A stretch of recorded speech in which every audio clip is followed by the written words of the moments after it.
So good afternoon, everybody. My name's Glen Robinson. I'm a research associate for the Leading Edge Forum. I'm probably the one organisation on the stage you may not have heard of. We're a boutique research and advisory capability. We study and look into next practices, so very much looking at the future and what that's going to bring and how it's going to disrupt organisations and how organisations can leverage that and get the best from it. Welcome to our session, The Future of Cloud.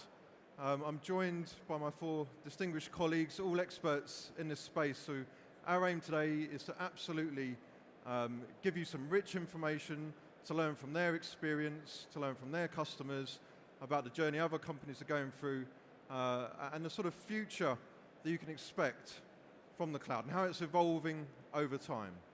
So we'll just take a minute just for everyone to give a very quick introduction of themselves. Colin, sure. Thank you. Can you hear me? Oh, I'm coming up. Thank you.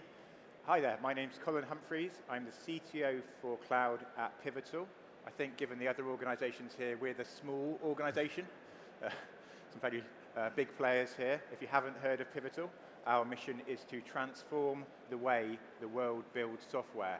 So that's just a little objective. Maybe we'll do that this week, and then next week we'll do something else. Yeah, just small targets, right? Yeah, absolutely. John. Jon Machtynger. I'm a cloud advisor within our cloud division. My remit really is to help people transform their journey into the cloud, where they are now, how they're going to get there, and where they're going to be. Right. Thank you. Wow. I'm Russinovich. I'm Chief Technology Officer of Microsoft Azure. I've been in Azure for 6 years, and as CTO, I work on technical strategy and architecture for the Microsoft Cloud Platform. I'm Matt McNeill. I work for Google, Cloud Platform specifically. I run the UK and Ireland business here, but actually I'm one of the founders of the externalization of Google's infrastructure and that whole program which now comes under the Google Cloud Platform brand. So it's been a pretty wild ride for the first few years, and it just promises to be wilder, I think. Absolutely. Well, great. And it's great to be at an event where we're talking about the future of clouds, and yet 6 years at Azure, Google, it's just incredible that 6 years in and we've still very much got a lot of exciting stuff ahead of us. We're going to hear a lot about that today. As well as hearing from us, we're quite keen to understand if the future's actually here today in the audience in front of us. So very quickly, who here today is using the cloud in their personal lives? Pretty much everybody, right? If you're not, you're living on a desert island or been stuck in a cave for the last few years.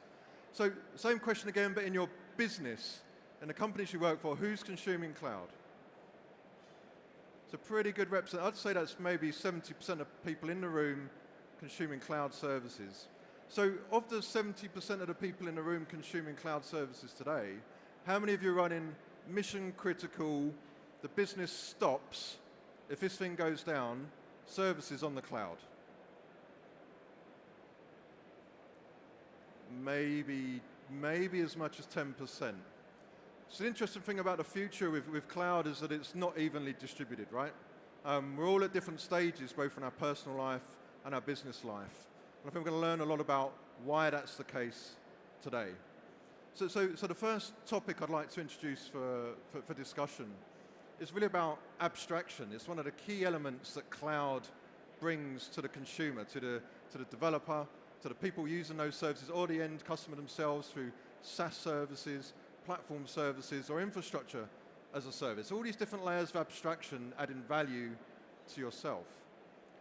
But what does that mean? How's that evolving? Are some of those abstractions going to go away? Are we still going to be using platforms 5-10 years from now? How's that going to evolve?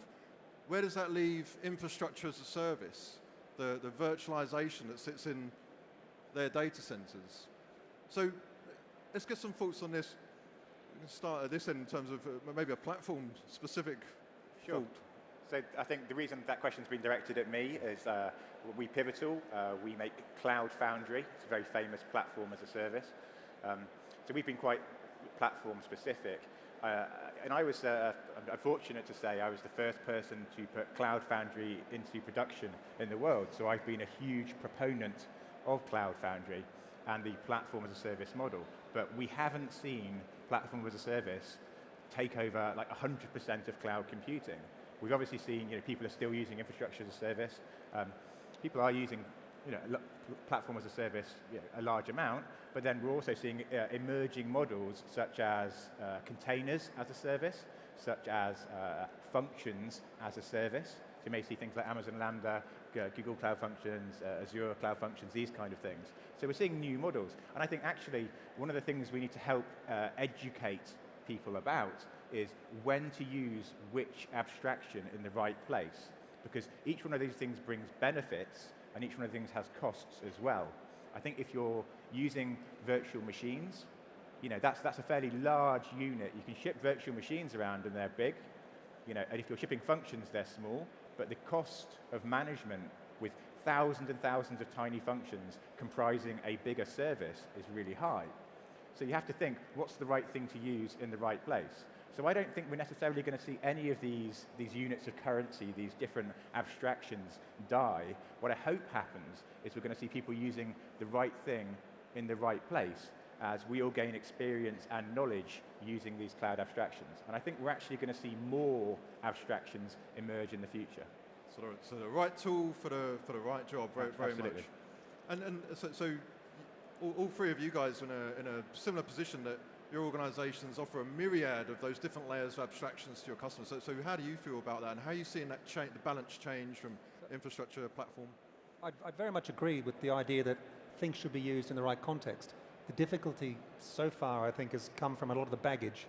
So the definition of cloud today is typically, I want my on-premises stuff off-premise, I want to pay for it in a utility model, and what you do then is you bring all of that baggage with you. I think one of the opportunities for the future is to look at how you intelligently abstract and how you design in very different types of patterns. So I think that those particular abstractions are never going to go away, in the same way that service-oriented architecture was a nice ambition, but there are times when you want to throw it out and tightly couple certain processes together. So that will apply for cloud processes as well. So sometimes you basically want to make a very conscious decision to do something for all the right reasons. So very similar themes. So yeah, so I agree with both of the sentiments here. The fact is, the infrastructure as a service and platform as a service, I don't see them as 2 points that have a strong line in between them, but rather it's a spectrum that goes from one to the other. And as you get into PaaS, you start to talk about higher and higher levels of abstraction. As Colin mentioned, at the far extreme today, you have serverless computing or functions like Azure Functions or AWS Lambda, where you're just bringing along some code and everything else is taken care of for you, including the hosting model and the billing. You're just paying for what you use rather than the infrastructure underneath. What I see is a shift from the left, if you say IaaS is on the left to PaaS is on the right, over time. More and more workloads, especially new ones, start out further down towards the right, and it's only when you need that control of what the OS is and what the patching is, and you've got application compatibility, and maybe you've got regulatory requirements that don't allow you to go to the right side, because that's where you're truly going to get the value. And as Colin and John also mentioned, I think you're going to see more types of abstractions and verticals in PaaS. You're already seeing the emergence of verticals within that far right side of things, where if you've got a certain type of application, it's just, for example, a web front end, there's a vertical for it. If you've got a mobile app back end, there's a vertical PaaS for it. And so I think you're going to see an explosion of vertical PaaS as well. I think we're actually at a very interesting time. I think the whole concept of cloud, I really feel, has yet to fulfill itself. And I was just thinking that really the last major disruption in technology was when the mainframe got disrupted by the PC, the famous one, really. Microsoft Windows versus the IBM mainframe in that sense. But what was interesting was that the first applications that were written for the PC were actually mainframe terminal emulators. There's a VT100 terminal emulator. And it took 4 or 5 years until Apple and Microsoft started bringing out the sort of sophisticated user interface, the mouse. The applications like spreadsheets came along, and that was when it really became transformative. Now, so much of what we've done so far as an industry with cloud is really to emulate the data center. And I think the potential of cloud goes way beyond what the kind of architectural concepts of servers and disk a CPU that we've been dealing with for 40 years. Now, one of the interesting things of sort of sitting in the inside of Google for the last 7 or 8 years is you realize that we had the luxury, and it was a luxury, to sort of start from scratch. We had a lot of challenges that forced us to do that. And internally, the way we architect doesn't really include the architectural concept of a server. It's a completely platform-based architecture. So the primitives of our architectures are things like containers. It's things like distributed file systems. It's things like distributed data processing. Container management and scheduling is how we work. If you take a VM from us, from our cloud platform offering, it's actually just a job in a container. Whereas I think often we think of containers are things that run on VMs. And there's a sort of this opportunity, I think, to really turn all of our thinking upside down. And the result is you start actually getting a platform mentality where the capabilities that you start being able to bring into the market are actually fundamentally different from what we've been able to architect in server-based architectures. Now, you might ask, well, why have we built Compute Engine with the full infrastructure as a server offering? And that really goes back to the reality of the fact that there are 20, 30, 40 years of legacy. And you can't just sort of pick yourself up and drop yourself, 10 years into the future. This is a journey. We have legacy. We have to think about how we take these mission-critical systems, or just systems that help us run our businesses that have been built over the last 30 years, and start making incremental improvements over time. And this is where I think you start, as Mark was saying, this is a spectrum. This is a full spectrum where you're picking the right solution to suit the workload that you're dealing with, or suit the use case that you're dealing with. But the future, you can see the benefits, the raw economic benefits, the capability benefits, the agility benefits of a platform-based architecture and a platform-based mentality. So my view is, platform as a service for many years has often been sort of marked as a bit of a place where you do your prototyping. But my view is it's not. This is the future. And some of the platform as a service, Google App Engine, for example, is one of the top traffic destinations in Google. It's an enormous beast of a system which serves billions and billions of users for third-party applications every day. That is not a toy, but Matt, it's highly efficient. So if the future's very much about the platform, let's just quickly get some thoughts around the future and the role that the private cloud plays in that story. So running platforms or those services you just described in your data centers. Colin, do you want to? Personally, as we were going across there, I think we were in such strong agreement, we were all nodding and empathizing with the audience. If there's one thing I don't like in a panel, it's where everyone's agreeing. So I want to start with some controversial things here. Because I think we all agreed that we are currently modeling cloud on the way we have deployed and created infrastructure in the past. I think we're agreeing on that that's kind of like, it is this baggage, it is this paradigm that's perhaps weighing us down. But the thing we haven't really addressed is what's the future paradigm? How do we evaluate the future options, the future abstractions? And I'd like to posit that we've seen this trend come about, which is infrastructure as code, looking at this way of modeling our infrastructure as code. Because if you start thinking about it, the moment I'm not plugging in a server, I'm not plugging in hard disks, I'm not physically attaching cables, then everything else is an API call. And if you take infrastructure as code to its logical conclusion, that infrastructure then is code, you start thinking about, well, how do we write code well? What do we look for when we're writing code? You start thinking about these things of fast feedback. How do we communicate our intent to other developers? Those kind of things in terms of things that make good code. I think they will be the criteria by which we judge the cloud going forward, because all you are doing is wiring together APIs to create value. So I think that actually is writing code. I think we'll start to look at infrastructure and platforms and think, how do they enable me to deliver code and value and services faster? And I think the comparison then of private versus public, I think we'll just start to see, oh, where does this workload need to run? How do I just run it in the right place? But the paradigm will be less of a question of where's my data center. The paradigm will be more of, oh, it needs to run here for regulatory reasons or compliance reasons.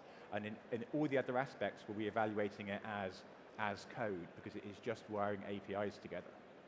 I'm going to really disappoint you, Colin, because I agree, actually.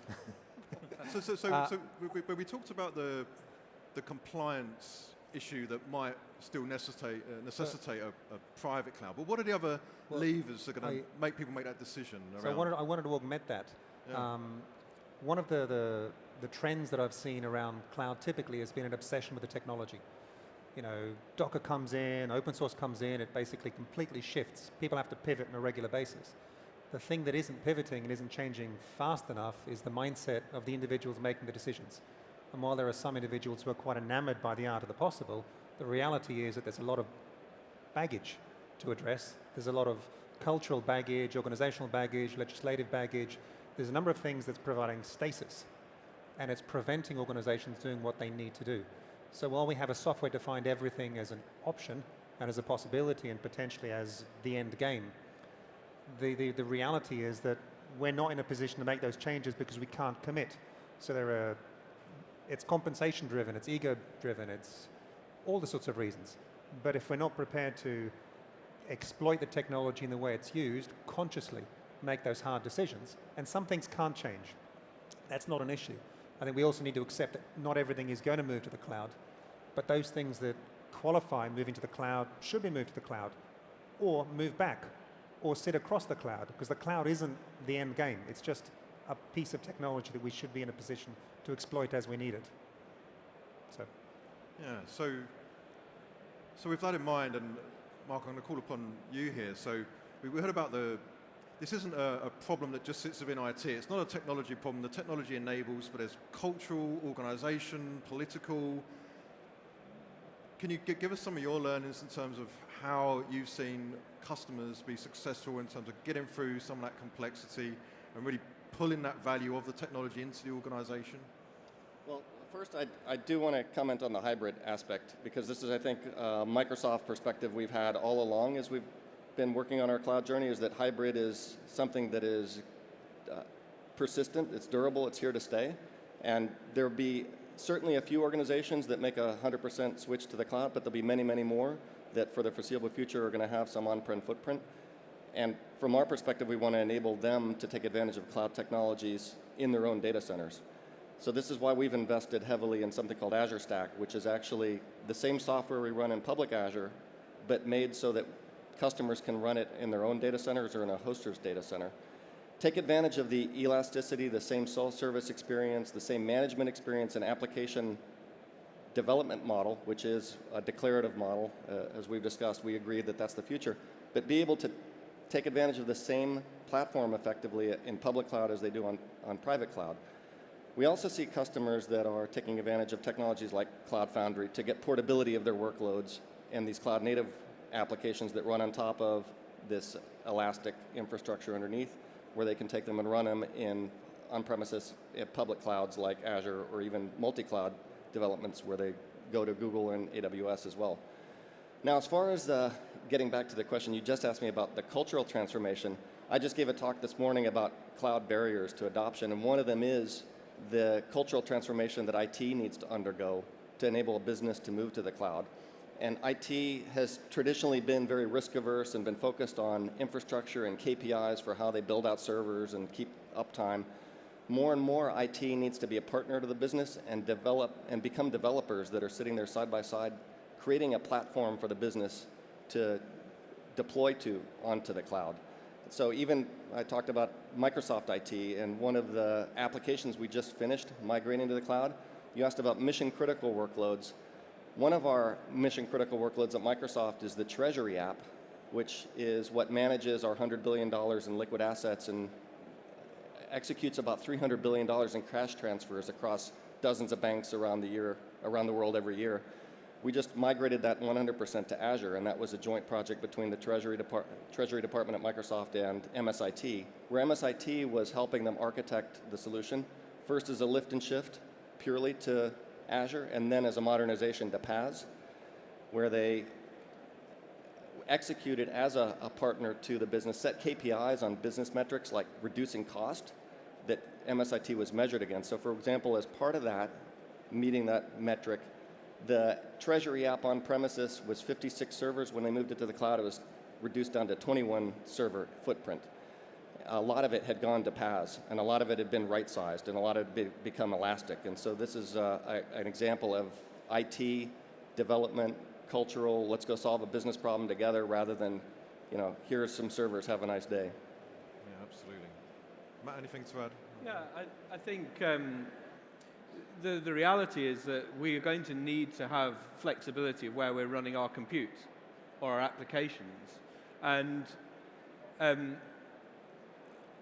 I think it's interesting to just unpick, really, what the rationality is. I mean, sometimes there's regulatory reasons why things have to be in a certain place, in a certain data center, on a disk that you can touch.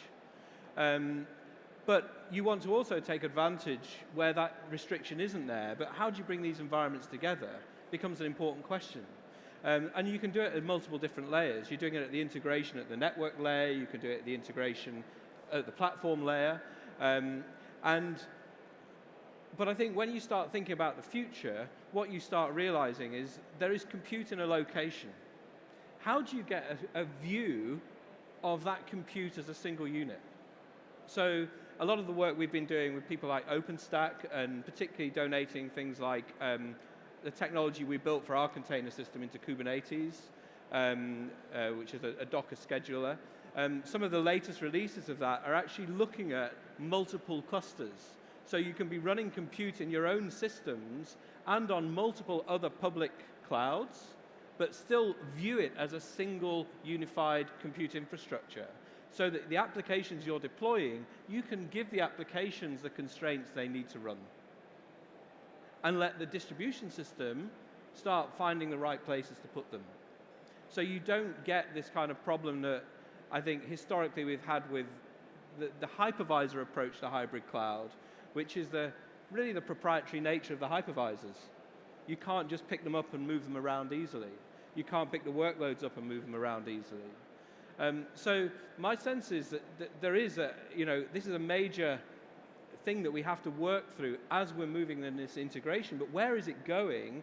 I think we'll start seeing this difference between a public cloud as something distinct from a private cloud, but really more like private zones and public zones. And you're specifying your workloads and letting the system start taking care of that for you. And that is the art of abstraction, is to take a complex problem, solve it once, and then allow people to focus on where the value arises. Just one point. The difficulty with deciding where something's going to go also comes back to what a person's understanding of the cloud means. If you think back 2, 3, 4 years, people, in quotes, knew what the cloud was, but they didn't really know. They knew it from a very particular frame of reference. And as the vendors are coming up against roadblocks, as they're understanding how do we defeat the laws of physics, the clients are, in some respect, coming up to speed as well.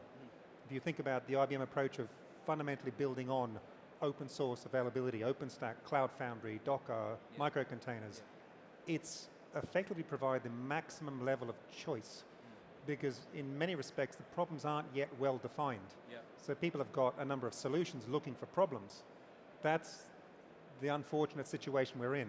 And so as an overall community, the vendors, the clients, the partners, the overall ecosystem, I think we're all stepping on each other's shoulders, sort of standing on each other's shoulders, if you like, and getting progressively more and more sophisticated. But that is a gradual journey. I would definitely second that point, that I think openness is absolutely crucial. Making sure that these are standards, which are community standards that you're working to. If we fragment it, actually the promise of cloud starts to be diminished. And, we'd absolutely agree with that. And we put our money where our mouth is in that respect too. So let's, we can't have a conversation about cloud without getting into the gnarly detail of security, because when you ask these folk sitting in the crowd today, what are their biggest concerns about adopting cloud? generally the data shows us that they're worried about security, whether that's a genuine concern or whether it's a misunderstanding of what the cloud's actually delivering. And for someone like myself who's been in cloud for many years, that problem doesn't seem to be going away. So what are we doing about that? How are we going to finally get the organizations that these people work for across the line and get their mission critical apps? We've proven that we can run highly available applications. It's generally the security of them, the concerns they have. How are we going to address those real issues? So, Jon, maybe you'd like to kick us off this time. The difficulty with security, I think, is that we want everything secure, and we assume that everything is equally valuable. And most of our stuff is not remotely valuable, it's publicly available. And yet the simple thing to do is to treat everything the same, throw loads and loads of technology and resource and people at it, and that actually simplifies the proposition. The difficulty is that the underlying infrastructure and complexity and people to support that becomes progressively more and more difficult to resolve. The hard way of doing this, but the right way of doing it, is actually understanding specifically what it is you're trying to secure. In much the same way as we try to keep everything up, we have this idea that everything needs to be highly available and resilient and disaster recovery. No, actually we should design for things failing all the time, but failing gracefully and being able to support what you need to do. I think the same thing applies with security. Some stuff, 2%, 3%, 90%, whatever it's going to be, deal with that as a known entity. That stuff is less, I think, suited for some cloud patterns and more suited for other cloud patterns. Some of those things fit into the traditional, needs to be on premises, and we're going to share in a pseudonym type way externally or in a secure channel with clients. But the real problem with security is that we haven't actually thought about what we're trying to secure. It's laziness on our part. And I think it goes back to the fact that cloud gives us almost unlimited elasticity. It makes us lazy. If you think back to some of the beautiful ways that things were designed with tiny amounts of memory, people really had to think about the problem and think about what they were solving. If you were told, you know what, you've got an infinite budget, you wouldn't even think about it, just throw some more money at it. And that's what we're doing. We're throwing coders at it and memory at it and disk at it, and we're therefore building very dysfunctional environments. I think that's our problem. So I doubt anyone's going to massively disagree with those statements, right? But Jon, you raised a really good point that when we look at cloud, and if we look back on the conversation we've just been having, we're talking about new architectural paradigms, we're talking about different layers of abstraction, we're talking about Kubernetes and Docker. It's like, whoa, and these guys here work for organizations that need to get to grips with this technology. They're going to have cultural and political issues to overcome. They've got a new security paradigm they have to bake in. They've got a new design for failure architecture that they've got to comply to have a highly available application.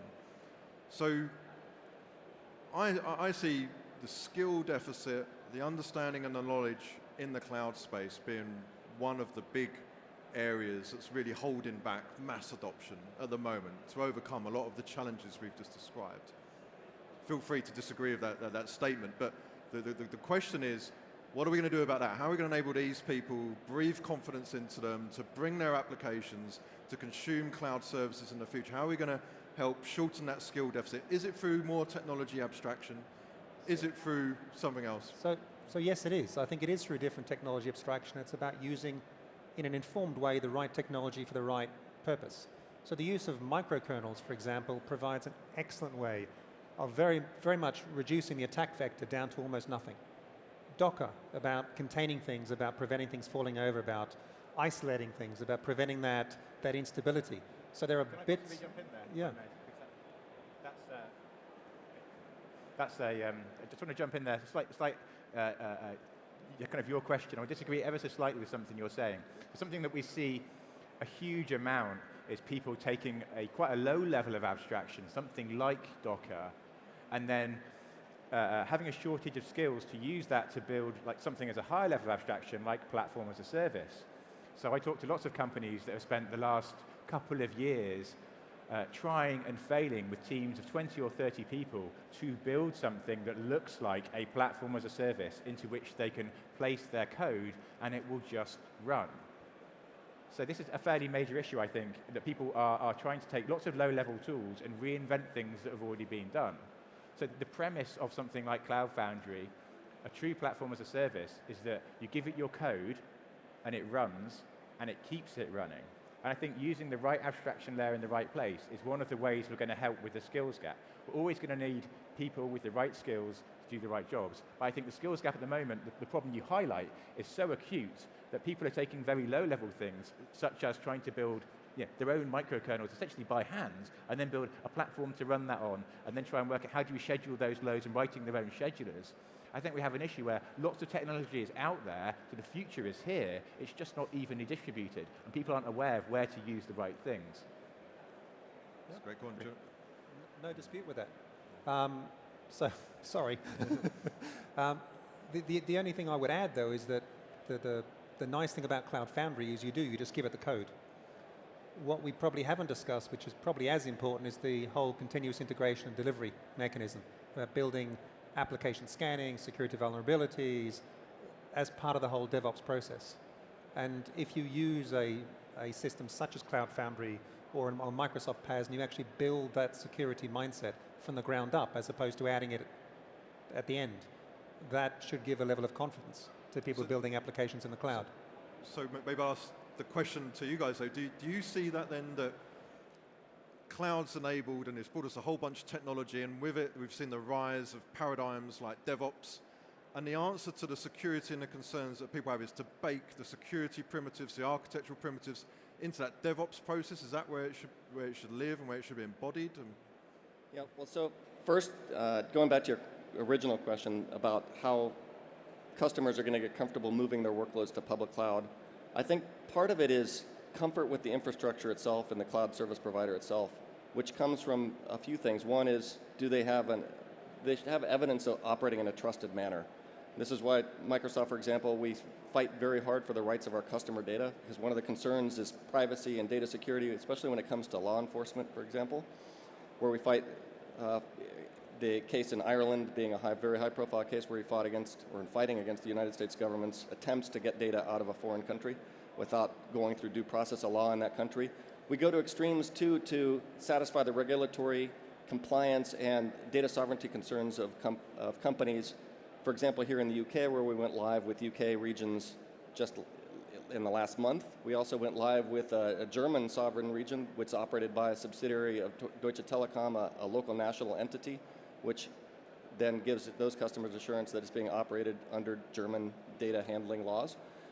But once you have this confidence that the infrastructure provider is secure and compliant and trustworthy, then it's a matter of how do I secure my applications on top? And I think there's two fundamental things that come along with the cloud that enable the cloud as a security, as offering better security than what you can achieve on premises. One is identity and hybrid identity, the ability to connect your corporate identities up into the cloud and use a single identity control center like Azure Active Directory to gate access to not just your own resources, but third-party PaaS and SaaS resources. Because really, identity is the heart of any security model. And you've got to have a centralized identity model if you hope to have an understanding of the way that your business is operating. And the second goes back to this declarative nature, the kind of API-driven nature of the cloud. Unlike having IT go and twiddle bits and firewall ports, you've got a declarative model, an API-driven model for how your applications interact with each other and interact with the network. And you can use those APIs now to fully understand the topology of your applications and the APIs that come with it for logging accesses and traffic to understand the way that they're interacting with each other, and then apply higher-level systems to go look at what's going on across all your network together in a way that was basically almost impossible to do on premises. I think my experience, working with customers, I think there's two things I want to address.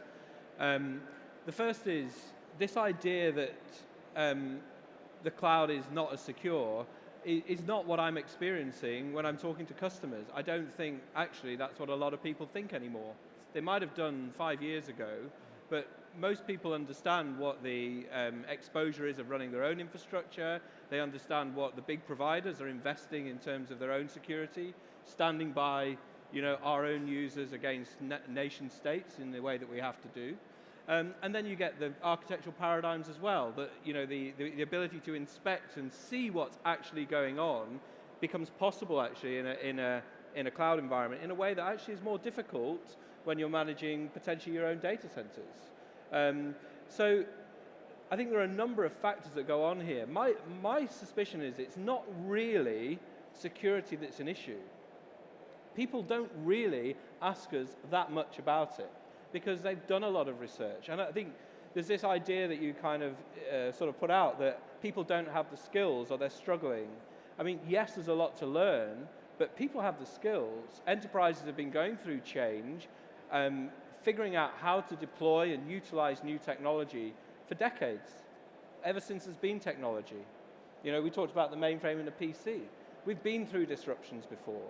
The question really is understanding how the value arises and how the application of these changes our organizations, changes our business models.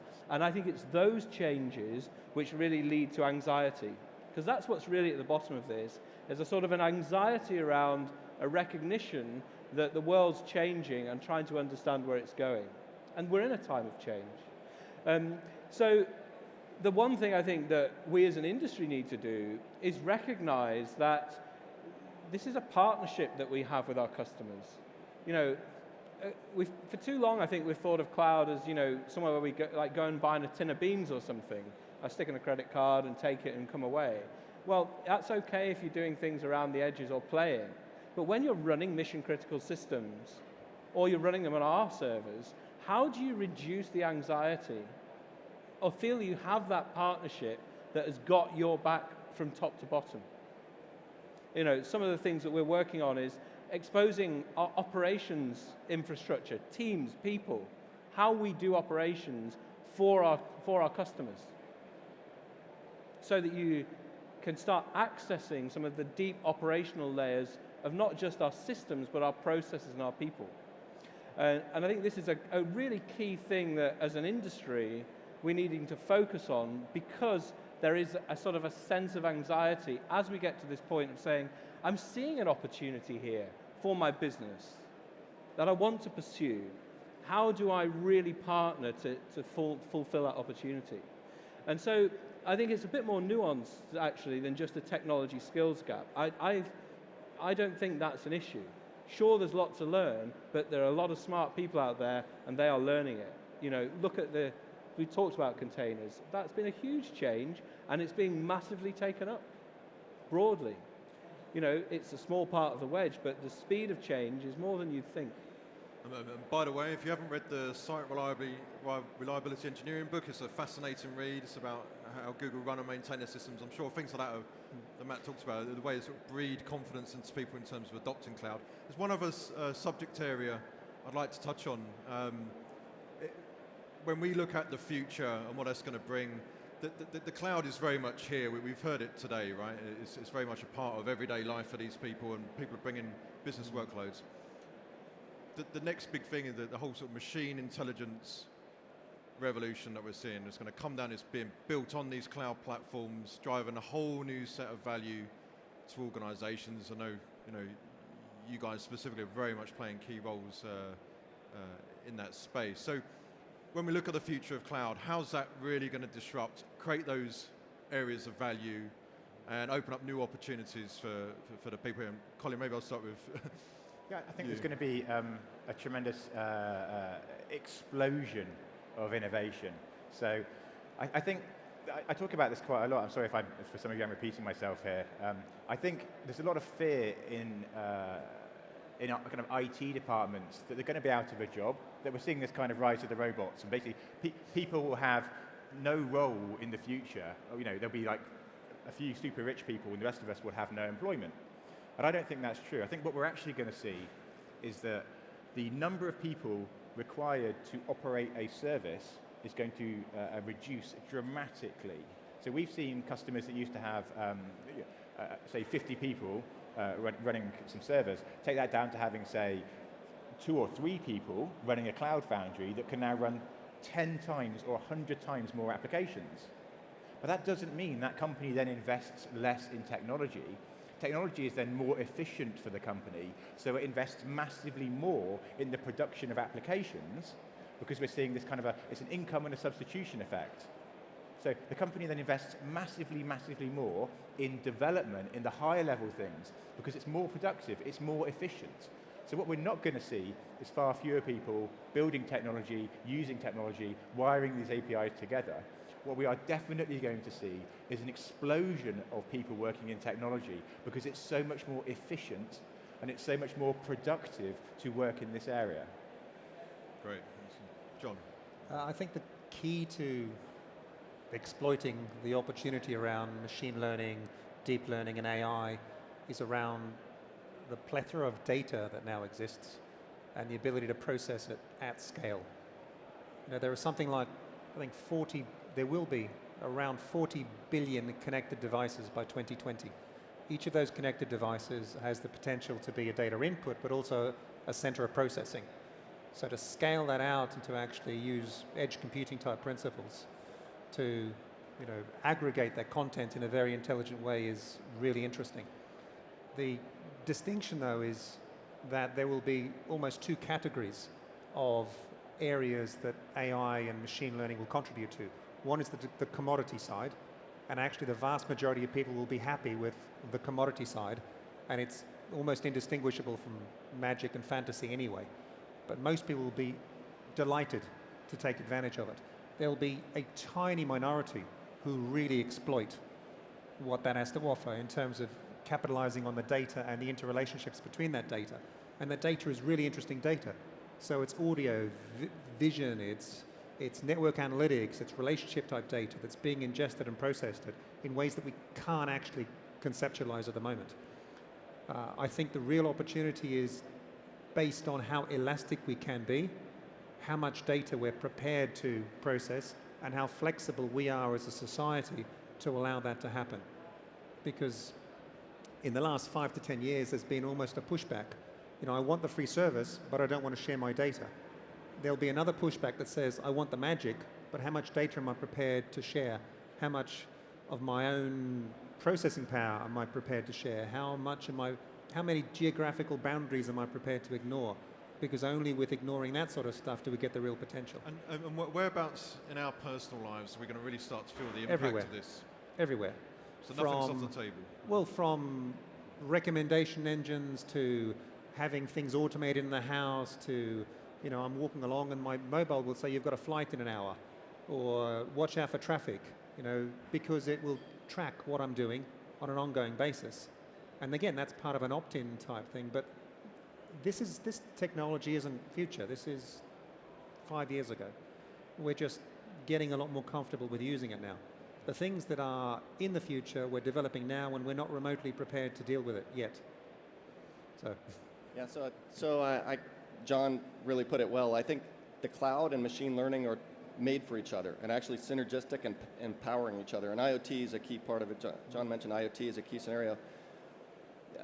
You probably heard that Microsoft, we believe hugely in the potential of artificial intelligence or machine learning, and we're already seeing the hint of it disrupting just about every industry. One of my great anecdotes about how machine learning is transforming industries you wouldn't think it would be able to touch is farming, with what people call the connected cow, where you put an IoT device, a pedometer on a cow's leg, and it measures its footsteps. And using its footsteps, you can predict, using machine learning algorithms and studies that have been done, exactly when the prime time for estrus is, where you've got now an app that the farm hands carry around that notifies them when a particular cow is ready so that they can go and inseminate them, which helps the output of the farm and reduces costs. Plus, using the footsteps, they can detect about 8 or predict the onset of 8 diseases so they can now proactively handle those and keep the cows healthy. So machine learning being applied to one of the oldest industries on the planet. But recommendations engines, anomaly detection, predictive maintenance, so you see companies like Rolls-Royce using Azure IoT for predictive maintenance, applying that machine learning algorithm so that they can service the aircraft engines before they actually run into problems. Microsoft believes so strongly in AI that just last week we announced the creation of a new division, 5,000-person division focused on artificial intelligence. I want to say one thing, though, about our perspective, which is different than maybe some others or some concerns people have about AI, and that is that we strongly believe AI should augment us, not replace us. So when we talk about AI, it has the potential to give us better insights and to enable automation. The way I view it is that we should be using it to automate not ourselves out of a job, but automate ourselves into better jobs. And that is, I think, a different perspective than, hey, the machines are going to take us over and we're just going to be sitting here under their control. So the bottom line is that AI, machine learning is going to, we've just seen the scratch of the surface here and its potential to change business. Well, it's a huge area, is machine learning, one that we've been really interested in for a long time. What's interesting, I think, is that over the last 18 months, it's really exploded. There's a lot of press around things like AlphaGo and the Go competition, about a year or so ago during that phase earlier this year. But I kind of find that there's a lot of people think it's like a magic bullet. It's going to solve all known problems. It's going to solve the world hunger. And it isn't. It's a technology which will have applications where it fits well and applications where it doesn't.